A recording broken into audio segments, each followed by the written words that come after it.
পশ্চিমবঙ্গে 2026-এর বিধানসভা নির্বাচন। পূর্ব মেদিনীপুর জেলাতেও এই নির্বাচন রয়েছে।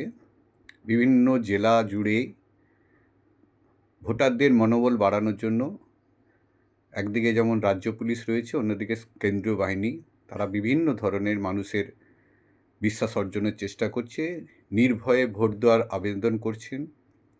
শুধু তাই নয়, যাতে করে কোনো রকম কেউ কোনো সমস্যায় পড়লে বা ভোটের দিন কোনো রকম কোনো সমস্যা তৈরি হলে বা কোনো রকম হুমকি বা কোনো রকম যদি ভয় দেখানো হয়, তারা কিন্তু নির্ভয়ে নির্বাচন কমিশনে বা স্থানীয় প্রশাসনকে জানাতে পারে এবং প্রয়োজন হলে তাদের যে পরিচয় সেটাও গোপন রাখা হবে বলে জানানো হচ্ছে প্রশাসনের তরফ থেকে।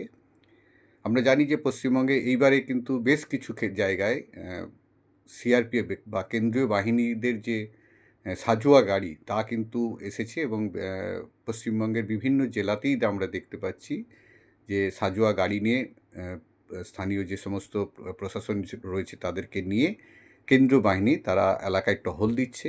শুধু টহল নয়, তার সাথে সাথে মানুষের যাতে কোনোরকম ভয় ভীতি না হয় বা কোনো রকম ভোট কেন্দ্রে কোনো রকম সমস্যা যাতে না তৈরি হয় বা এলাকায় কোনো রকমভাবে কোনো সন্ত্রাস বা কোনো রকম অশান্তি সৃষ্টি না হয়, তার জন্যই কিন্তু প্রশাসনের তরফ থেকে এই উদ্যোগ এবং নির্বাচন কমিশনের তরফ থেকে উদ্যোগ বলে জানা গেছে।